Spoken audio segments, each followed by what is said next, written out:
There's a lot of talk about the mandir and questioning, does it have to be so grand? Can't it be a simple structure that everyone comes and worships? What do you have to say about that? Do you think that, when you have this kind of a grand structure that adds to the value of the mandir? See, it's people's love. When you love something, you naturally do everything possible, all right? So that's what… So people who have no love in their heart, they will think, why are you doing so much? Once you have love in your heart for something or somebody, you can never do enough. How much ever you do, you feel it's not enough. This is the way of a lover. If you have love in your heart, you can never feel I've done enough. You cannot do enough in this life. But if you have no love in your heart, you always think you've done too much. Unfortunate way to live. I can't have enough of your ashram. You've got a beautiful Naga shrine there. Shall we make our way there, Sadhguru?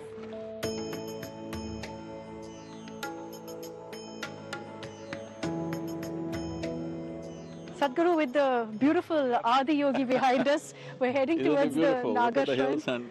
I'm sure it's absolutely beautiful. The backdrop is just amazing to see. And the love, of course, for you, we can see it here as well. Sadhguru, tell me, when we talk about the Ram Mandir, I know you put out a post also, which led to a lot of questions, saying, is the Ram Mandir really for every religion? Or is it for Hindus? See, we must understand this. When Rama was there, during his time, there was no Hindu and others. So, when he stood up, when he rose as a Maryada Purush, or Purushottam, when he rose as a Purushottam, let's understand the terminology. Maryada means somebody who deserves respect. Purushottam means among the Purushas he is a Uttama. Supreme. Supreme is not the word, he is raised, he is risen. Okay. He is a Uttama. Like Uttama, Madhyama, Kanishta, three words, low, middle and high. So as a man can be at his best, he is at his best. Maryada Purushottam. So this is the fundamental significance of this civilization, that here people don't descend from somewhere. Here human beings rise. This is the most important thing we need to understand.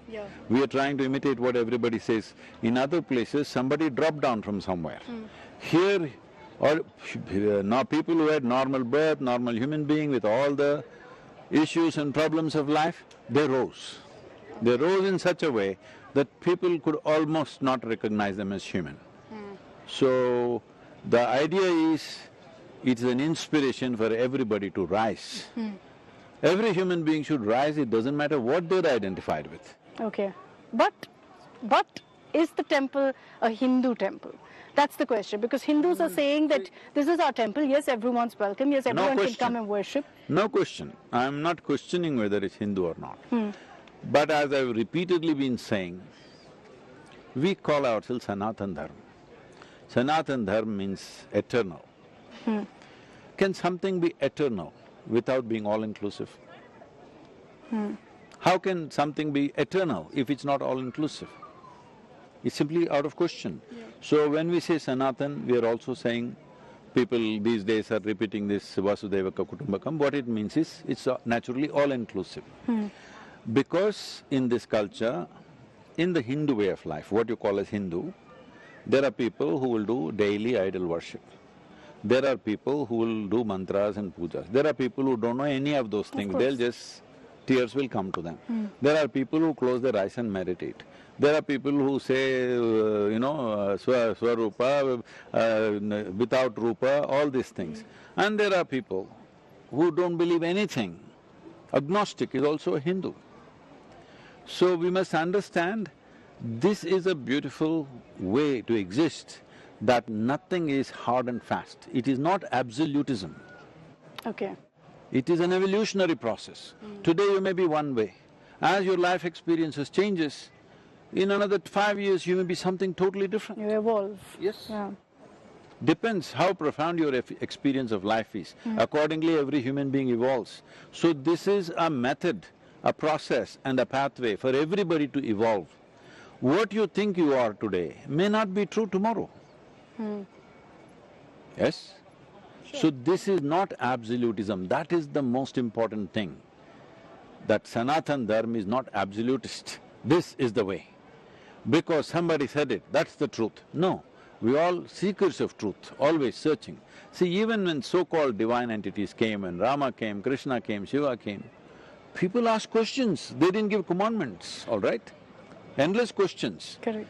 Because it's a seeking.